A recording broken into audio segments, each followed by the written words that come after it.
Good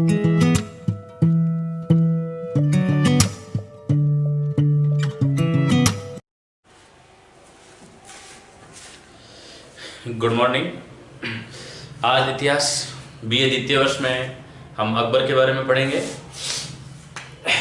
इससे पहले हमने शेरशाह सूरी को पढ़ा था, यानी अकबर की जब व्यक्तिगत परिस्थितियां, प्रारंभिक जीवन, युद्ध अभियान, ये पढ़ेंगे। उससे पहले उसका जो पूर्व का इतिहास था,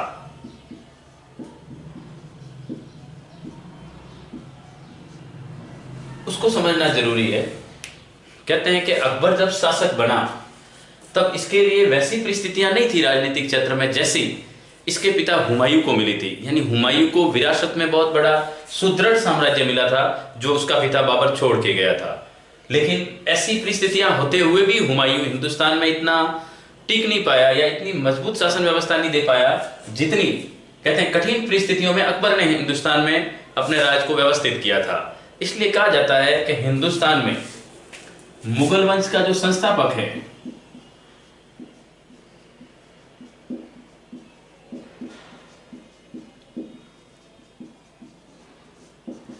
मुगल वंश का संस्थापक तो वैसे बाबर को माना जाता है, लेकिन अगर हिंदुस्तान में किसी ने मुगल वंश को व्यवस्थित रूप दिया या फिर इसको इतना स्थायित्व प्रदान किया तो वो था अकबर। इसलिए कहते हैं कि मुगल वंश का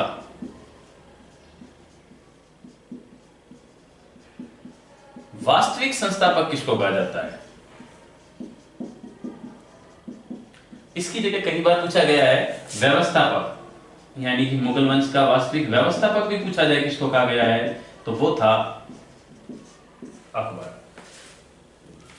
अब जितना विस्तारित रूप मुगल वंश को अकबर ने दिया उतना मुगल वंश के किसी शासक ने नहीं दिया। इसका मतलब ये मुगल वंश में सबसे सर्वश्रेष्ठ शासक था। अब कहते हैं इसके विजय अभियान भी बड़े महत्वपूर्ण थे। ऐसी परिस्थितियां भी नहीं थी कि ये विरासत में कुछ चीजें इसने प्राप्त की हो, क्योंकि उसका पिता हुमायूं तो वैसे भी भारत से पलायन कर चुका था, अंतिम दिनों में आया, वापिस परिस्थितियां कठिन थी। इसका जो संरक्षक था बैरम खान, उसके पतन के बाद उसने खुद को उस स्थिति में लाना शुरू किया जिस स्थिति में उसको होना चाहिए था। लेकिन सबसे बड़ी अगर इसकी विजय का कारण है तो वो है इन्होंने स्थानीय लोगों से अच्छे संबंध रखे। विशेष करके देखे तो एक प्रकार से राजपूताना को देखे तो राजपूतानों के साथ भी इसने मित्रवत व्यवहार बनाए रखा और यही राजपूत उसकी विजय का महत्वपूर्ण कारक सिद्ध हुए। अब इसकी शुरुआत करते हैं तो कहते हैं इसका पहले प्रारंभिक जीवन पढ़ते हैं।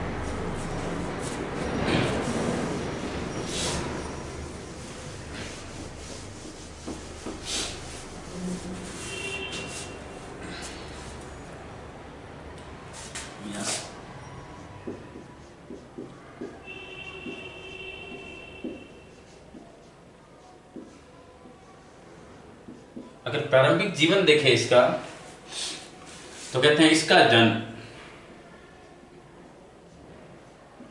1542 ईस्वी में हुआ था।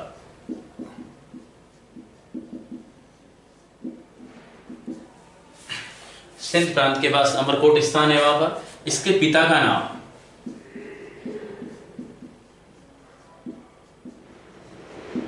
हुमायूं और माता का नाम हमीदा बानो बेगम था।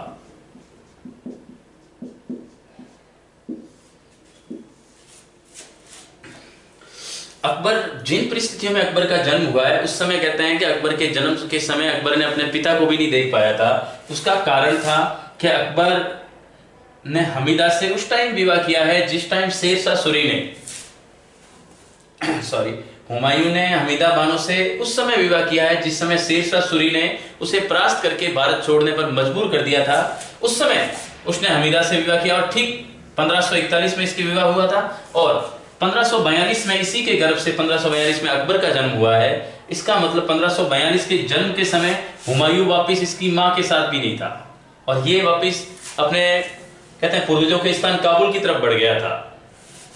तो विचित्र स्थिति थी और जब पिता का साया साथ में नहीं है तो कहते हैं उसको वो चीजें या वो व्यवस्थाएं नहीं मिल पाई, वो परिस्थितियां नहीं मिल पाई जिसके हर संतान को अपने माता पिता से अपेक्षा रहती है। अब कहते हैं इस कारण ये पढ़ाई में भी इतना पारंगत नहीं हुआ। कहा जाता है कि मुगल वंश का सबसे अगर कोई अनपढ़ बादशाह था तो वो था अकबर, लेकिन अनपढ़ होते हुए भी जिसने सबसे सुदृढ़ व्यवस्थित रूप दिया वो भी अकबर ही था, इसलिए अकबर को महान कहा जाता है। लेकिन इसके महान के पीछे कुछ ऐसे जीवन के घटनाक्रम भी है जो उनको महान कहने पर कहते हैं कि उसके ऊपर एक दाग की तरह, कलंक की तरह लगे हुए हैं, जिसमें एक चित्तौड़ अभियान भी उसका प्रमुख था।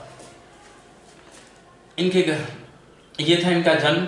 इसके बाद क्या हुआ कि जन्म के कुछ समय बाद जब पिता भी साथ में नहीं थे, लेकिन घटना है 1555 की।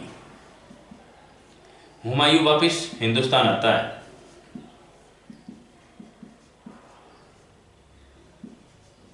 हुमायूं का भारत प्रवेश होता है और वो आगरा की गद्दी पर बैठता है। लेकिन 1556 में हुमायूं की मृत्यु हो जाती है।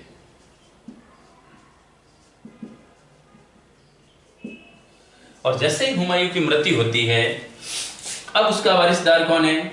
अकबर होगा। और अकबर का 1556 में, यानी कि हुमायूं को वापस भारत प्रवेश कराया और उसको भारत में सत्तासीन करवाया। इसमें इसका एक सेनापति था बैरम खान, उसने बड़ी महत्वपूर्ण भूमिका निभाई थी। और उसी बैरम खान ने जब हुमायूं की मृत्यु हुई उस समय अकबर कलानौर नामक स्थान पर था, और उसी कलानौर स्थान पर ही कुछ ईंटें रखी हुई थी। उस ईंटों पर अकबर को बिठाया गया और अकबर का राज्याभिषेक हुआ, यानी कि जनवरी 1556 में अकबर का राज्याभिषेक हुआ। किस स्थान पर हुआ है? तो कलानौर स्थान पर। अब यहां से अकबर प्रस्थान करेगा आगरा के लिए। अब जैसे आगरा के लिए जा रहा है, उस समय आगरा पे एक हेमू नाम का, जो अपना आपको विक्रमादित्य के नाम पदवी धारण कर रखी थी, वो शासन मतलब अपना राज स्थापित कर लेता है। अब क्या हुआ कि उसको अगर हटाना है तो हेमू से युद्ध करना जरूरी हो गया। तब कहते हैं पानीपत के मैदान में, और ये इतिहास में पानीपत सेकेंड वॉर कहलाता है। इससे पहले पानीपत फर्स्ट बाबर और इब्राहिम लोदी के बीच 1526 में हुआ था, ये 1556 में हुआ है। हुआ किसके बीच में? अकबर और हेमू के बीच में।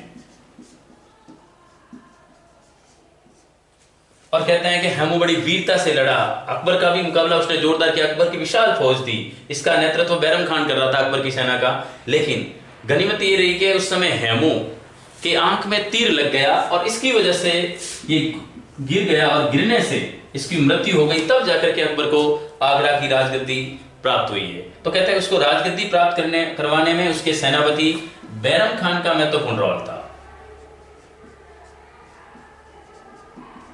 इसीलिए 1556 से 1560 तक ये जो काल है वो कहलाता है संरक्षण काल।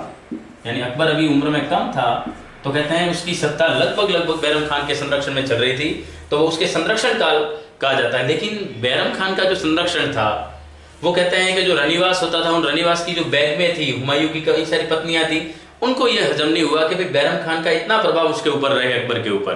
तो कहते हैं बैरम खान वैसे ईमानदार आदमी भी था, लेकिन उसके प्रभाव से वो मुक्त होना चाहते थे।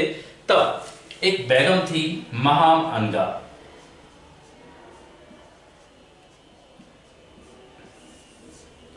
इस महाम अनगा ने अकबर पर अपना प्रभाव जमाना शुरू कर दिया, और धीरे धीरे बैरम खान से, कहते हैं कि बैरम खान का जो आगरा का दरबार था उसमें प्रभाव कम होने लगा, और बैरम खान किसी प्रकार से वहां से निकलने के लिए चला जाता है। और जब वो गुजरात होकर के निकलता है, तब गुजरात में बैरम खान की हत्या कर देते हैं कुछ खोकर। और जैसे ही बैरम खान की हत्या होती है, बैरम खान की हत्या के बाद इसकी पत्नी का नाम था सलीमा बेगम, और इसके एक पुत्र था जिसका नाम था अब्दुल रहीम खाने खाना। ऐसे खाने खाना एक पदवी थी, और ये खाने खाना की पदवी अकबर ने सबसे पहले बैरम खान को दी थी। लेकिन जब बैरम खान का पतन हो गया तो अकबर ने बैरम खान की पत्नी सलीमा बेगम से विवाह कर लिया और उसके पुत्र को गोद ले लिया। अब जो अब्दुल रहीम है, ये जब बड़ा होगा तो ये भी खाने खाना की उपाधि इसको दी जाएगी। तो कहते हैं अब अब्दुल रहीम उसका पुत्र था सलीमा बेगम का। अब बैरम खान का पतन हो गया, लेकिन जैसे ये काल समाप्त हुआ 1556 से लेकर 1560 का, तब एक नया काल आता है 1560 से लेकर के 1564 64 तक का काल। ये एक प्रकार से कहा जाए तो रनिवास काल भी कहा जाता है जिसको, या पेटीकोट व्यवस्था। यानी अकबर अब पूरी तरह से हरम की स्त्रियों के प्रभाव में आ गया था, अब उसकी देखरेख में था, मतलब जो था सब कुछ प्रभाव उनका था। उसमें जो मुख्य रोल था वो था महामनगा का। एक थी जीजी अनगा, एक महामनगा का पुत्र आदम खान, और एक दिल्ली का उस समय कोतवाल था सिहाबुद्दीन।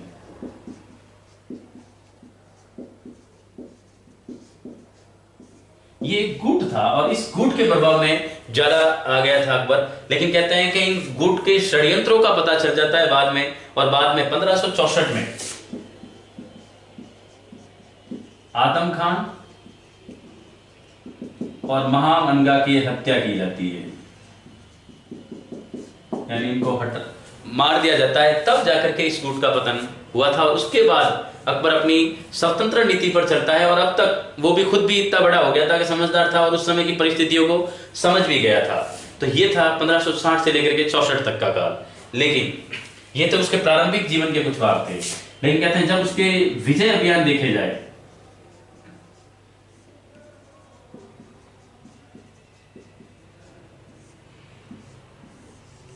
तो अकबर का जो पहला विजय अभियान था वो मालवा पर था।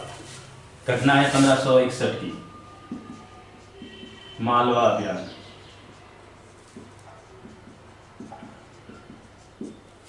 मालवा का शासक था बाज बहादुर और उसकी पत्नी थी रूपमती। कहते हैं कि बाज बहादुर ने जबरदस्त युद्ध लड़ा इसमें, और इसमें वो पराजित हो गया। तो पराजित होने के बाद वो इधर उधर चला गया, तब उसकी पत्नी रूपमती ने अपने सतीत्व की रक्षा के लिए मृत्यु को वरण कर लिया। और बाद में कहते हैं कि बाज बहादुर को कुछ भी शरण देने के लिए तैयार नहीं था। तब बाद में अंतिम दिनों में वो उसकी अधीनता स्वीकार कर लेता है। लेकिन यह अभियान बड़ा महत्वपूर्ण था। इस अभियान से अकबर को पहली विजय मिली थी और उसने मालवा पर कब्जा कर लिया था। अब देखो रूपमती और जो बाज बहादुर है, इन दोनों की जो समाधियां हैं वो उज्जैन में बनी हुई है। तो ये अकबर का पहला अभियान था। इसके बाद 1561 के बाद वो बढ़ता है 1562 में, और 1562 में वो अभियान करता है, ध्यान रखना, मेड़ता व आमेर पर। यहां विचित्र चीज है, आमेर का जो शासक था वो था बारमल, जो बिहारी मल के नाम से भी प्रसिद्ध है। तो कहते हैं 1562 में आमेर पर जब आता है तो आमेर का शासक था बारमल। ये अकबर की अधीनता स्वीकार कर लेता है, और इतिहास में ये चीज पहली घटना है जब कोई राजपूत राजा, कहते हैं, अकबर की अधीनता स्वीकार करता है और उनके साथ वैवाहिक संबंध स्थापित करता है। यानी कि यही बारमल अपनी पुत्री का विवाह अकबर से करवा देता है, और यहां से आमेर वालों के और मुगलों के संबंध, कहते हैं, स्थायित्व को ये स्थायित्व देने जा रहा है, और वो होता है बारमल। बारमल का बेटा फिर भगवंत दास, और भगवंत दास का बेटा मान सिंह होगा। अब इसी समय उसने मेड़ता पर भी आक्रमण किया था। मेड़ता का जो शासक था वो था जयमल राठौड़। अब जयमल राठौड़, मेड़ता पे आक्रमण हुआ, जबरदस्त युद्ध लड़ा गया, जयमल राठौड़ पराजित हुआ, मेड़ता पे अकबर का अधिकार हो गया। तब जयमल राठौड़ वहां से निकल करके चला गया मेवाड़, और राणा उदय सिंह के चरण में चला गया। और इसी जयमल को आप वापिस देखो कि चित्तौड़ के युद्ध में ये जयमल मेड़तिया ही था।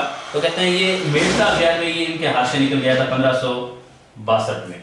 तो 1561 मालवा अभियान था, 1562 में मेड़ता और आमेर के अभियान किए थे इसने। अब क्या हुआ, इसके बाद वो बारी बारी से कई स्थानों पर जाता है, लेकिन अगर मुख्य रूप से उसकी जो कोई घटना थी उसके बाद, तो वो थी 1567 की, 67-68। इस समय वो आता है चित्तौड़ अभियान पर। चित्तौड़ का शासक था उदय सिंह। इसमें उदय सिंह पराजित हो जाता है, लेकिन कहते हैं युद्ध शुरू होने से पहले ही उदय सिंह चित्तौड़ से पलायन कर जाता है और उदयपुर चला जाता है। और युद्ध का भार वो मेड़ता से जो आया था जयमल राठौड़, यानी जयमल मेड़तिया, और मेवाड़ का ही एक आदमी था फत्ता सिसोदिया, जिसको फतेह सिंह के नाम से भी जाना जाता है। तो जयमल और फत्ता के हाथों में आए, पूरे दुर्ग का भार चित्तौड़ का सौंप करके वो कहते हैं प्रस्थान कर जाता है उदयपुर की ओर। और फिर जयमल राठौड़ और फत्ता सिसोदिया इतनी जबरदस्त लड़ाई लड़ते हैं कि इतिहास में ये 1567-68 का जो युद्ध है ये जयमल फत्ता की वीरता के लिए प्रसिद्ध है।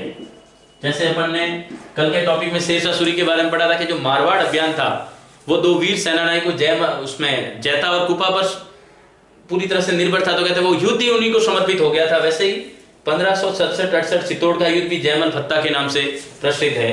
कहते हैं जब अकबर इस युद्ध को जीत करके चित्तौड़ किले में प्रवेश करता है तब कहते हैं वो लाखों निरपराध जनता को मार देता है, इनके कत्ल का आदेश दे देता है और यही इसके ऊपर कलंक लगा हुआ है।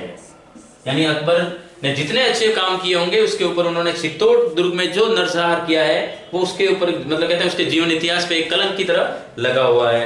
अब जयमल फत्ता इतने जबरदस्त लड़े थे कि अकबर भी उनकी वीरता से परिचित था। जब वो आगरा गया तो आगरा किले के बाहर जयमल और फत्ता की बड़ी विशाल मूर्तियां लगा दी उन्होंने। ध्यान रखना, जयमल फत्ता की मूर्तियां आगरा में भी लगी हुई है और एक जगह और है राजस्थान में भी लगी हुई है, और वो है बीकानेर का बीकानेर दुर्ग यानी जूनागढ़ दुर्ग। और उस जूनागढ़ दुर्ग में राय सिंह ने जयमल और फत्ता की मूर्तियां स्थापित करवाई थी। यह है 1567-68 तक का अभियान। एक बार आप इसको नोट डाउन कर लो, इससे आगे बढ़ते हैं अपन।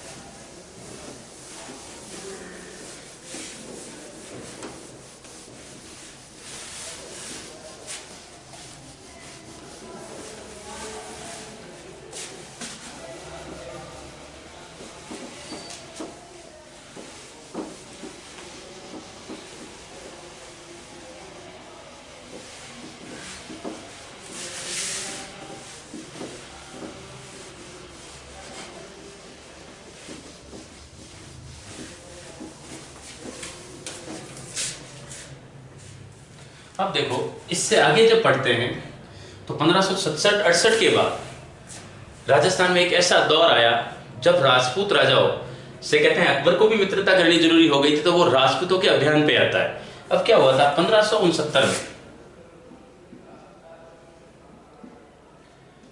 सलीम का जन्म हुआ था, और ये सलीम वही है जहांगीर, यानी अकबर के जब पुत्र का जन्म हुआ सलीम का, तो कहते हैं अकबर इस खुशी में 1569 के बाद वो चाहता है कि ये शेख सलीम चिश्ती के आशीर्वाद से हुआ था, और उस समय चिश्ती संप्रदाय की सबसे बड़ी जो पीठ मानी जाती है वो अजमेर थी।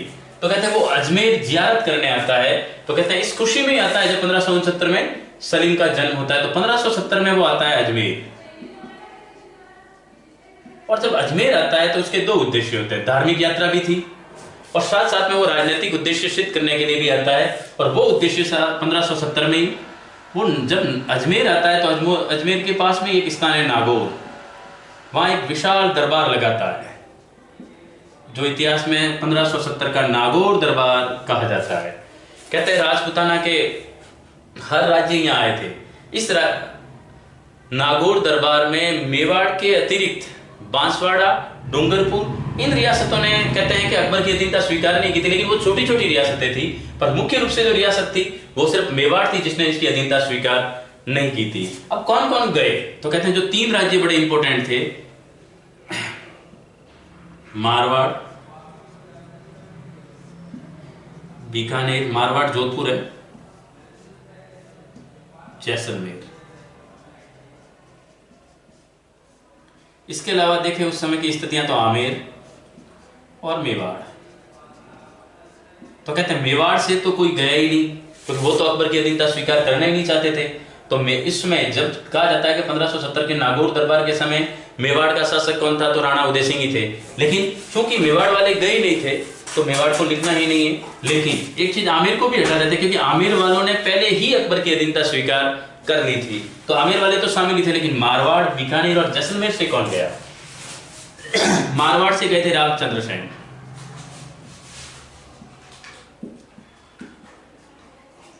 बीकानेर से गए कल्याणमल, और जैसलमेर से गए हर्राय पाटी। ये गए नागौर दरबार में। इन दोनों ने तो इनसे वैवाहिक संबंध और संधियां कर ली, यानी अधीनता स्वीकार कर ली। राव चंद्रसेन जी गए थे वहां, लेकिन कहते हैं वो वहां की स्थितियों को देखने गए थे, और जब वहां देखा कि वो बिना किसी प्रभाव के अपने वैवाहिक संबंध राजा देसी राजा है वो स्थापित कर रहे हैं वहां से, तो उनको ये बात अच्छी लगी नहीं। तो कहते हैं वो नागौर दरबार छोड़कर आ गए। और जब वो नागौर दरबार छोड़ करके आए तो कहते हैं ये अकबर को अच्छा नहीं लगा, और ये जोधपुर चले आए थे राव चंद्रसेन। तो कहते हैं कि अकबर ने इन राव चंद्रसेन को से युद्ध करने के लिए, इनको पराजित करने के लिए अपने मतलब कहते हैं कि बीकानेर और मारवाड़ जोधपुर वाले आपस में राव जोधा के टाइम से देखे तो ये भाई भाई ही थे, लेकिन कल्याणमल का एक बेटा था। कल्याणमल अपने 2 पुत्रों के साथ उपस्थित हुआ था नागौर दरबार में, और वो थे राय सिंह व पृथ्वीराज। ये पृथ्वीराज राठौड़ था, बड़ा अच्छा कवि था। तो कहते हैं राय सिंह तो शासक था। अब राय सिंह को भेजा जोधपुर, और कहते हैं कि जबरदस्त युद्ध होता है, राव चंद्रसेन जी पराजित हो जाते हैं। फिर राव चंद्रसेन जी भादराजुन आ जाते हैं, तब यहाँ भी उनका पीछा होता है। भादराजुन के बाद वो सिवाना की पहाड़ियों में चले जाते हैं, और सिवाना में भी एक ऐतिहासिक युद्ध होता है। तो कहते हैं राव चंद्रसेन जी जो अंतिम दिनों में थे वो पाली में थे। पाली की सारण पहाड़ियां हैं, उन पहाड़ियों में उन्होंने अपने अंतिम दिन बिताए थे, और वहीं पर उनकी मृत्यु हो गई थी। लेकिन इन्होंने जिंदा रहते सब कुछ छोड़ दिया, जोधपुर छोड़ दिया, राजपाट सब छोड़ दिए। तो कहते हैं इन्होंने वन का, पहाड़ों का जीवन अपना लिया था। इसीलिए राव चंद्रसेन जी राणा प्रताप के पूर्वगामी कहलाते हैं, यानी अग्रगामी कहलाते हैं। यानी इससे पहले राणा प्रताप से पहले अगर किसी ने वनों का, जंगलों का जो राजकाज था वो छोड़ करके जंगलों को अपनाया था, तो वो था राव चंद्रसेन। और कहते हैं छापामार जो पद्धतियां थी, उन छापामार पद्धतियों में भी ये पारंगत थे। तो कहते हैं इन्होंने तो जिंदा रहते ये काम नहीं किया, लेकिन राव चंद्रसेन जी के भाई थे मोटा राजा उदय सिंह। लोहावट का युद्ध भी इनके बीच हो चुका था। तो कहते हैं मोटा राजा उदय सिंह चले गए अब अकबर की चरण में, और बाद में कालांतर में यही मोटा राजा उदय सिंह जोधपुर के राजा बनते हैं।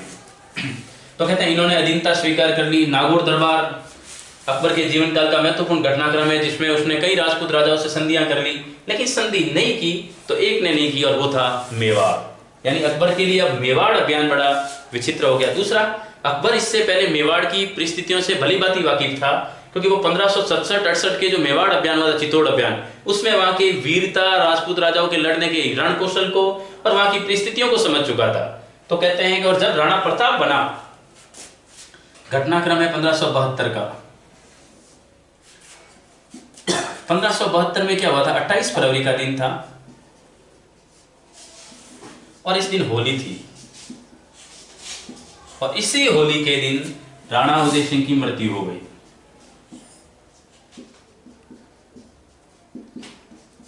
और जब राणा उदय सिंह की मृत्यु हुई, उस समय राणा प्रताप गोगुंदा में थे, और कहते हैं गोगुंदा में ही राणा प्रताप का राज्याभिषेक हुआ था।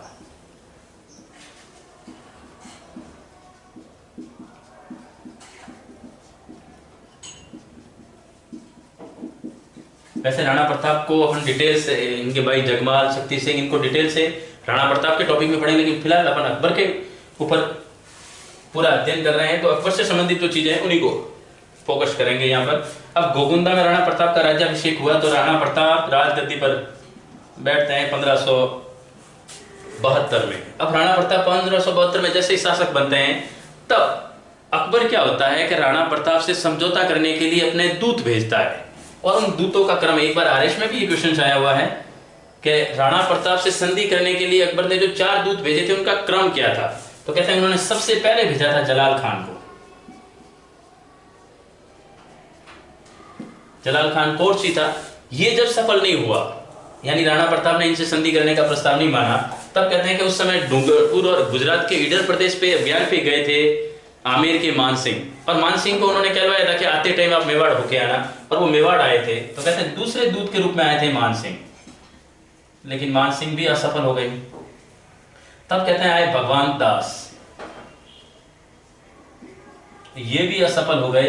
तब अकबर के दरबार में बहुत ही बड़े वाकपटु आदमी थे टोडरमल, उन टोडरमल को भेजा कि शायद ये टोडरमल समझा दे राणा प्रताप को, लेकिन राणा प्रताप ने इनकी बात भी नहीं मानी। अब कहते हैं 4 दूत, आप कल्पना कर लो कि राणा प्रताप का उस समय कुछ तो औचित्य था, कुछ तो महत्व था, कहते हैं कि जिन राजाओं को उन्होंने हराने के लिए पल भर भी विचार नहीं किया, सीधे युद्ध अभियानों पर निकल गया वो आदमी। अब वो राणा प्रताप से बार बार संधि की कोशिश कर रहा है, तो कुछ कहते हैं दम तो उस समय राणा प्रताप में था। तो जलाल खान असफल हुआ। हो सकता है एक आध दूत भेजे, लेकिन वो असफल होता है तो युद्ध का ही कहते हैं कि लास्ट में कोई औचित्य रहता है, लेकिन युद्ध भी अभी तक नहीं कर रहा है। वो पहले जलाल खान को भेजा, मान सिंह को भेजा, इनके समझाने पर भी नहीं समझा, भगवंत दास इनसे भी नहीं माना, टोडरमल को भी भेजा। तब राणा प्रताप को भी लगा कि अब युद्ध जरूरी है। उन्हें भी लग रहा है कि जो राजा मतलब जो शासक है वो पूरे हिंदुस्तान पर अपना नियंत्रण या वर्चस्व बनाए हुए है, वो मेवाड़ जैसी छोटी सी रियासत से अब जरूर युद्ध करेगा, क्योंकि उसके 4 दूत असफल हो गए हैं। तो फिर कहते हैं राणा प्रताप भी उसके बाद अपनी तैयारियों में लग गए, और ये युद्ध होता है हल्दी घाटी का युद्ध, यानी कि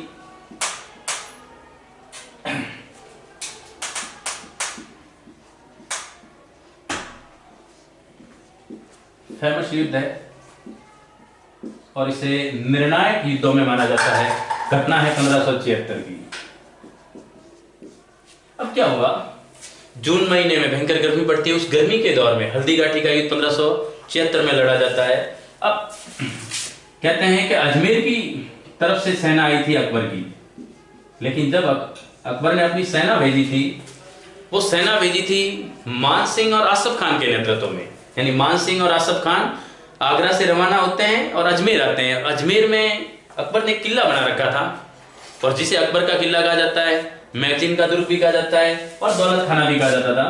तो कहते हैं इस अजमेर दुर्ग में, अजमेर दुर्ग तो नहीं कहेंगे, लेकिन अकबर के किले में मान सिंह आसफ खान रुके, और यहाँ इसी दुर्ग में उन्होंने मेवाड़ युद्ध यानी हल्दी घाटी के युद्ध की पूरी रणनीति बनाई थी। कई बार सवाल आया है कि हल्दी घाटी युद्ध की मुगलों की तरफ से जो रणनीति जिस दुर्ग में बनाई गई, वो दुर्ग कौन सा है? तो वो अजमेर का अकबर का दुर्ग है। अब पूरी तरह से प्लानिंग बनाई, किस तरह अभियान करना है, कैसे करना है। अब अजमेर से रवाना हुए, इधर मेवाड़ से रवाना होते हैं प्रताप। अब कहते हैं प्रताप की तरफ से सेना का नेतृत्व कई लोगों के हाथ में थे, टुकड़ों टुकड़ों में था, और इसमें से एक में हरावर दस्ते में था हकीम खान सू, और यहां से मान सिंह था। अब क्या हुआ,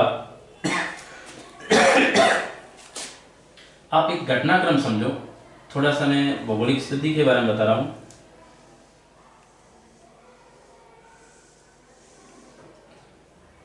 ये पहाड़ियां सी है, लेकिन वैसे वहां पहाड़ियां पठारों के रूप में ज्यादा प्रसिद्ध है।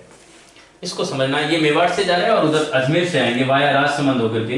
अब कहते हैं यहाँ जो एक स्थान है वो है खमनोर, और जो ये पर्वत है वो कहलाता है खमनोर का पर्वत।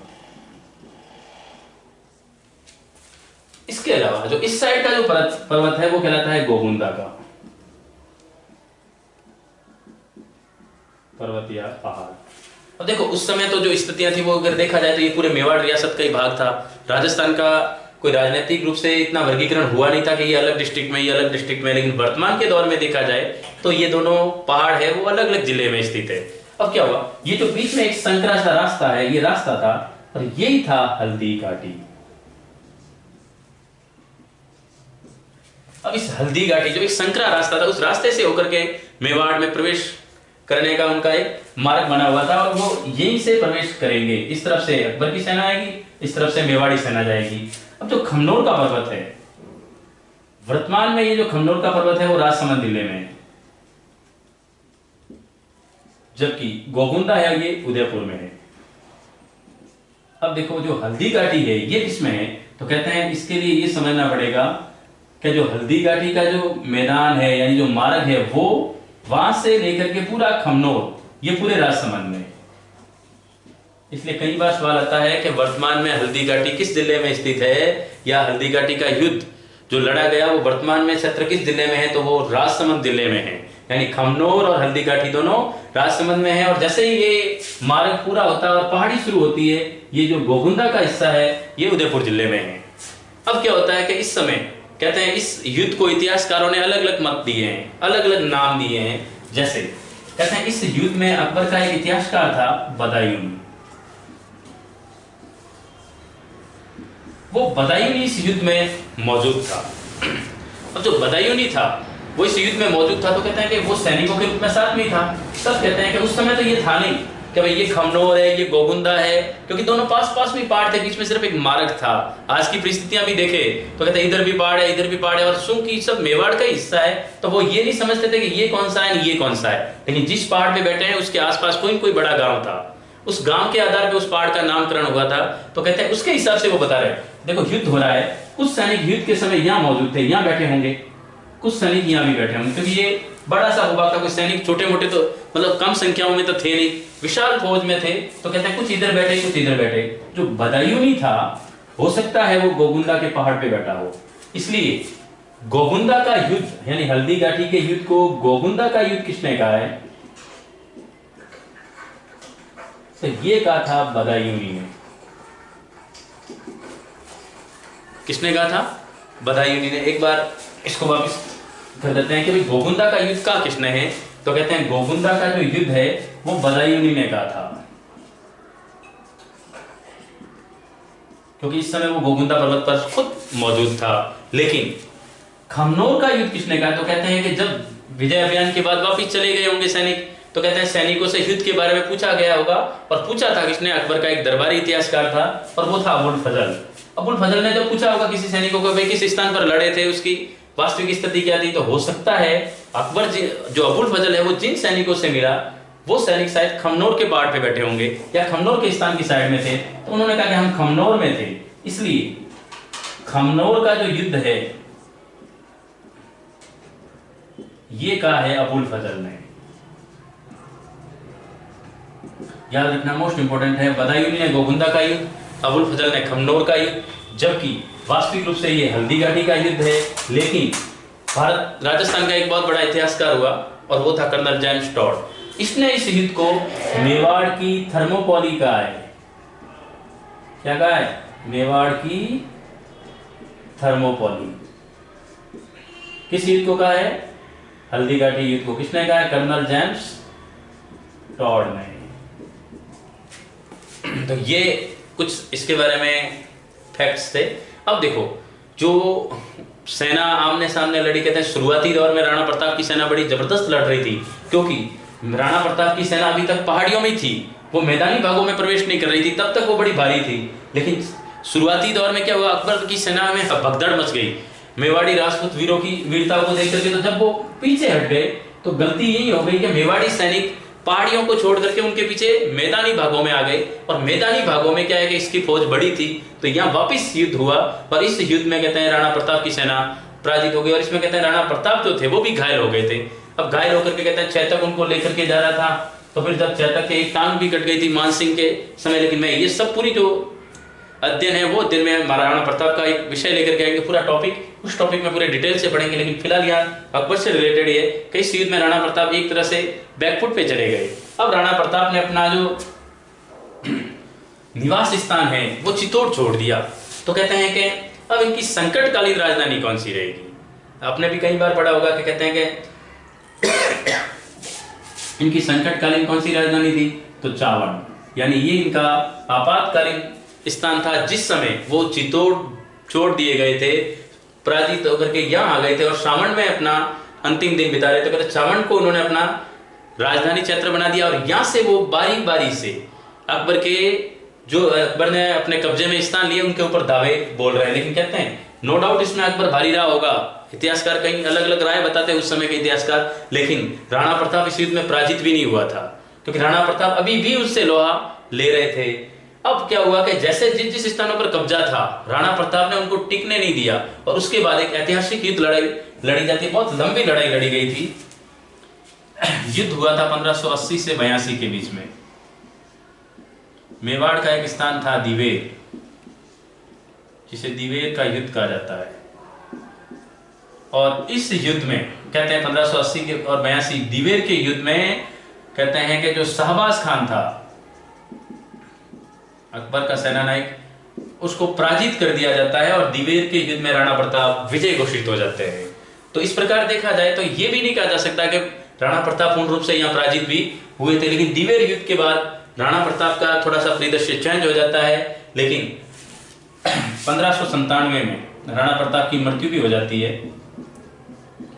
और चूंकि राणा प्रताप का विषय अपने राजस्थान इतिहास में है, तो अपन वहां उनका विस्तार से अध्ययन करेंगे। तो राणा प्रताप की मृत्यु हो गई थी 1597 में। लेकिन चूंकि अकबर के संदर्भ में है तो 76 के बाद दिवेर का युद्ध है। लेकिन इसी समय कहते हैं अकबर ने 1580 में क्या किया है, 1580 में वो एक नई योजना लेकर के आएगा और वो राजस्व पद्धति पर आधारित थी। यानी कहते हैं उसने युद्ध नीतियां खूब तैयार की, रणकौशल में या विजय अभियान थे वो बड़े उसके सफल अभियान थे। उसने अपने आप को हिंदुस्तान में बहुत सुदृढ़ बना लिया। लेकिन अब वो प्रशासन पर भी ध्यान देना चाहता था, अपनी आर्थिक व्यवस्थाओं पर भी ध्यान देना चाहता था। तो इस संदर्भ में देखा जाए तब उसकी आर्थिक नीतियां, धार्मिक नीतियां और सामाजिक नीतियां हैं, उनके बारे में अपन पढ़ेंगे। एक बार इसको नोट डाउन कर लीजिए, फिर अपन पढ़ते हैं 1580 से ऊपर।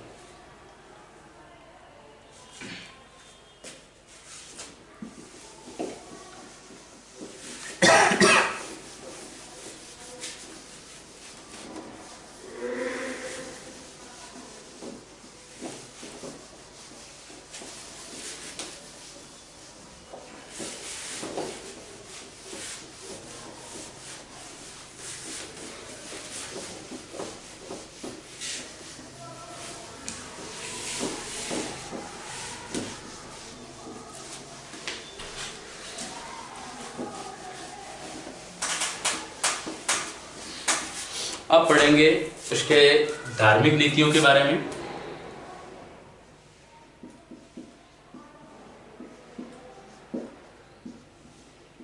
अकबर ने अपनी एक धार्मिक नीति बनाई थी और उसका नाम था सुलह-ए-कुल।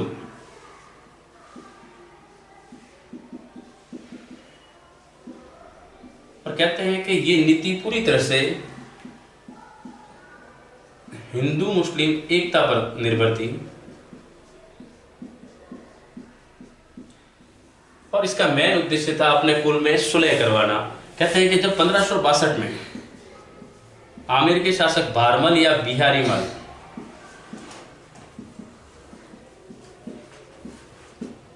इसकी पुत्री से इसका विवाह हो जाता है, तब कहते हैं कि इसके अंदर जो हिंदुओं के प्रति नीति थी उसमें थोड़ा सा सॉफ्टनेस आ जाता है और अब वो तीन चीजें यानी धार्मिक नीतियों में तीन चीजों में बदलाव करेगा और उनका क्रमशः आपको याद रखना 1562, 1563 और 1564।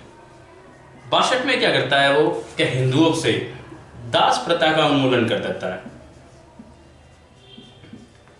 यानी पहले हिंदुओं को जो दास बनाया जाता था उस दास प्रथा को हटा देता है और ये घटनाक्रम करता है वो 1562 में। और ठीक इसी समय उसने भारमल की पुत्री से शादी भी की थी।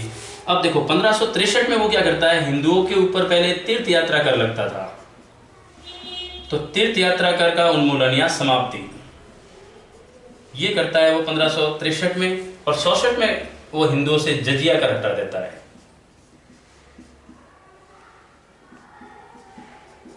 इस प्रकार अगर देखा जाए तो ये भी धार्मिक नीतियां ही थी, क्योंकि जजिया कर गैर मुसलमानों से लिया जाने वाला कर था।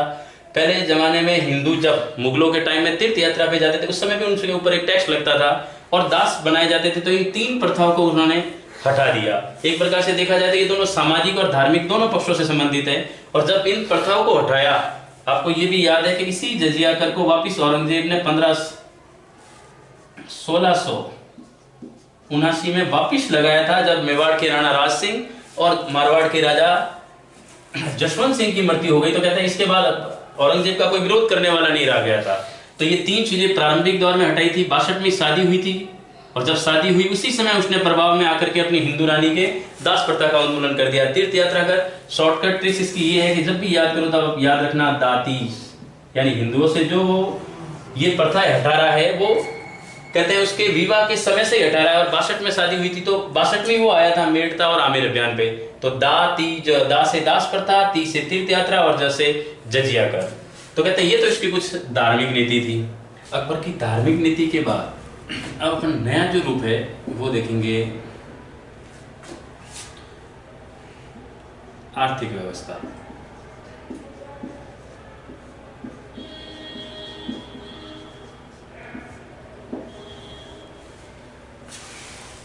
अकबर ने धर्म के क्षेत्र में भी और राजनीति के क्षेत्र में भी उल्लेखनीय कार्य किए थे, लेकिन उसके महत्वपूर्ण कार्य उसे याद किया जाता है किसी और चीज के लिए, तो वो है उसकी आर्थिक व्यवस्था। आर्थिक व्यवस्था में वो मनसबदारी प्रणाली भी लेके आया था। और कहते हैं अगर मनसबदारी प्रणाली को भारत में सबसे ज्यादा स्थायित्व दिया था वो अकबर ने दिया था। वैसे धीरे धीरे उत्तरोत्तर काल में, मुगल काल में वृद्धि की, लेकिन फिर भी जो व्यवस्थाएं अकबर ने शुरू की थी ऐसा स्थायित्व या इतना विस्तार और कोई शासक इनको नहीं दे पाया था। अब आर्थिक व्यवस्था देखें तो इसकी आर्थिक व्यवस्था शेरशाह सूरी के नक्शे कदम पर थी।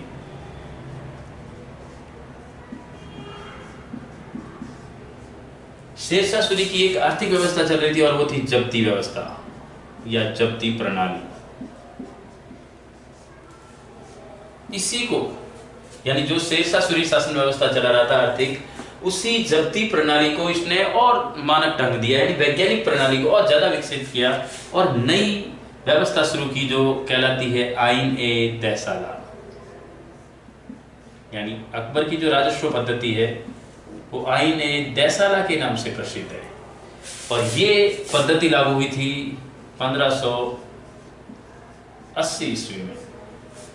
यानी 1580 में अकबर ने एक नई व्यवस्था का प्रारंभ किया और वो था आईन ए देसाला। ये जब्ती प्रणाली का ही एक नया रूप था और इस प्रणाली को शुरू करने का क्रेडिट जाता है टोडरमल को। यानी टोडरमल उस समय अर्थ मंत्री भी हुआ करता था इसका। तो कहते हैं टोडरमल ने एक नई प्रणाली लेके आया और वो था आईन ए देसाला। था क्या आईन ए देसाला? पिछले 10 वर्षों के जो उसकी राजस्व आय थी, उस राजस्व आय के आकलन के आधार पे उसने अगले 10 वर्षों का जो उसे राजस्व इकट्ठा करना है उसकी पूरी प्रक्रिया अपनाई थी इसमें। तो उस पूरे नियम जो बनाए अगले 10 वर्षों के लिए उसे कहा गया आईन ए देसाला। इसमें क्या था, अब जो शेरशाह सूरी है उसने जमीन की पैमाइश करवा करके सब काम किए थे, लेकिन इसने उस जमीन की पैमाइश में भी 2 चीजें और नहीं जोड़ी और वो थी जो मिट्टी थी यानी जो जमीन थी उस जमीन को 3 भागों में बांट दिया। और वो था जो उसके जो पहला कारण था उसमें जमीन को 3 भागों में, और वो था उच्च, मध्यम और निम्न प्रकार की। यानी कि जमीन को पूरा 3 भागों में उसने डिवाइड कर दिया। उच्च जमीन, उच्च भूमि, मध्यम उत्पादन वाली भूमि और निम्न उत्पादन वाली भूमि, इसके आधार पर जमीन का वर्गीकरण भी कर दिया। इसके अलावा उसने दूसरा भाग जो किया, कहां से कितनी पैदावार हो रही है, यानी ये तो क्या था कि मोटा मोटा मापदंड था, जैसे उस क्षेत्र की जमीन थोड़ी ठीक है, अधिक उपजाऊ वाली है, उसकी कम वाली है, उसकी मध्यम वाली है, लेकिन उसने उस क्षेत्र विशेष में भी वापिस जमीन को यानी किस व्यक्ति विशेष के पास जमीन कैसी है उसका भी अलग मापदंड दिया और उसके हिसाब से उसने 4 भागों में बांटा जमीन को, पोलज, परती, चाचर और एक लास्ट था बंजर। देखो पोलज जो था ये पहला भाग था, ये दूसरा, ये तीसरा और ये चौथा। जो पोलज था, पोलज में क्या था कि पोलज वो जमीन है जहां हर वर्ष खेती की जाएगी, यानी प्रति वर्ष जिसमें जमीन पर खेती की जाती थी वो कहलाती थी पोलज, यानी सबसे उत्तम क्वालिटी की थी, यानी उच्च उपजाऊ में भूमि थी। इसके अलावा परती वो जमीन थी जिसमें 2-3 साल खेती करने के बाद 1 वर्ष के लिए उसे छोड़ दिया जाता था। चाचर वो जमीन थी जिसमें क्या होता था कि 1-2 बार खेती करके फिर 2-3 साल के लिए उसको छोड़ दिया जाता था, तो वो चाचर प्रकार की थी। और बंजर वो थी जिसमें 4-5 वर्षों में कभी कभी यानी एक आध बार साल में 1 फसल होती थी, उसको वो मिट्टी थी बंजर। तो कहते हैं इस प्रकार उसने जमीन को 4 भागों में बांट दिया। तो ये भी एक उसने बहुत बढ़िया प्रयास किया, क्योंकि हर जगह मिट्टी के हिसाब से टैक्स का संग्रहण करे तो अलग बात, सही बात भी लगती है, लेकिन कहते हैं बंजर वाले और पोलज वाले दोनों को अगर समानता के आधार पर अगर टैक्स का संग्रहण करना जाएगा तो इसकी तो हालत ही खराब हो जाएगी इन किसानों की। तो कहते हैं इसके आधार पर उसने जमीन को ही पैमाइश करवा दी और 4 भागों में डिवाइड कर दिया। इसके अलावा उसने क्या हुआ, 2 भाग रखे कि भाई नकद या फिर जिन्स के रूप में, यानी कि जो आपसे पैदावार इकट्ठी की जाएगी, आपसे टैक्स लिया जाएगा, वो टैक्स किस मात्रा में लिया जाएगा या किस रूप में लिया जाएगा। तो कहते हैं मात्रा तो उनकी फिक्स थी 1/3, लेकिन किस रूप में लिया जाएगा, या तो आप उसको नकद जमा करवा सकते हो या जिन्स, जिन्स कहते हैं अनाज को, यानी बीज, बीज के रूप में आप किसी चीज को ले रहे हो तो वो जिन्स के रूप में, और वरना नकद। और उस समय अगर देखा जाए तो ज्यादातर ये ही फॉर्मूला अपनाया जाता था, क्योंकि उस समय वस्तु विनिमय अधिक था, यानी वस्तु के बदले वस्तु ये चीजें ज्यादा प्रचलित थी। तो कहते वस्तु विनिमय का दौर था तो ज्यादातर जींस के रूप में हुए। दूसरे जो किसान खेती करते थे वो भी 3 प्रकार के हुआ करते थे। खुद काश्त, सेकंड होता था पाई काश्त,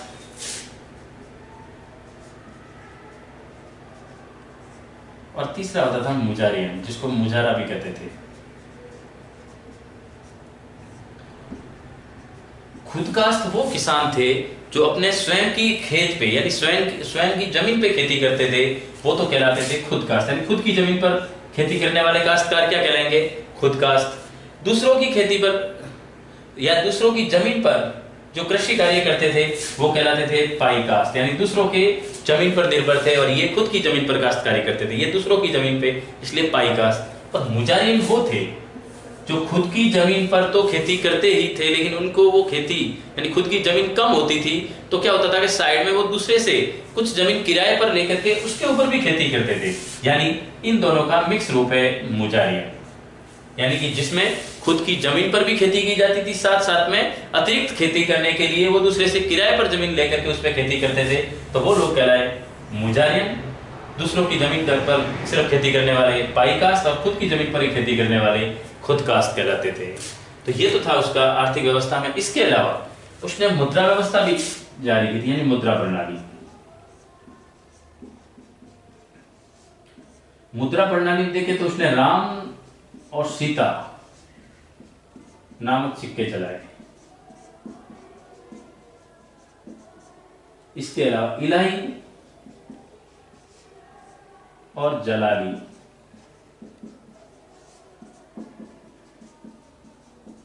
यानी कि राम सीता नाम के सिक्के भी जलाए हैं अकबर ने। इसके अलावा इलाही और जलाली नाम के सिक्के भी चलाए हैं। इसमें देखो इलाही और जलाली सिक्कों में क्या अंतर था वो भी देख लो। इलाही जो सिक्के होते थे वो वर्ताकार होते थे, यानी गोल। जो वर्ताकार सिक्के होते थे वो इलाही प्रकार के थे, और जो चौकोर आकृति के थे वो सिक्के कहलाते थे जलाली प्रकार के। इसके अलावा इसने चांदी का रुपया निकाला,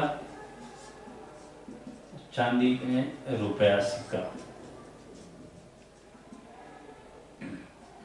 ठीक है। इसके अलावा इसने सोने का भी एक सिक्का चलाया था,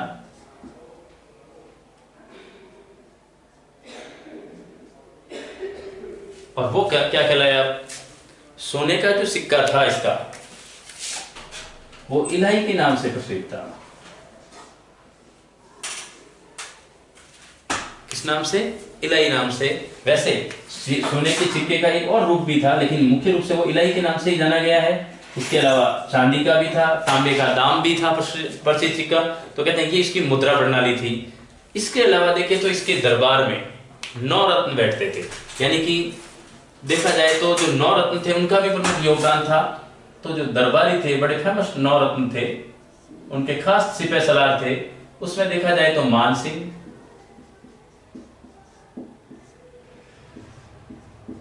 टोडरमल, बीरबल, चौथा तानसेन, ये तो थे हिंदू 9 रत्न। यानी जो हिंदू लोग थे वो 4 थे 9 रत्नों में से। 5वां था अबुल फजल, फिर इसका बड़ा भाई फैजी, फिर अब्दुल रहीम खान खाना,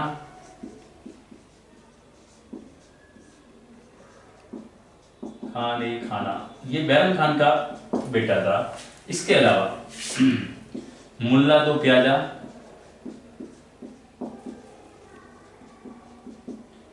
और हकीम हुकाम, ये सब अपने अपने क्षेत्रों में विशेष पारंगत थे।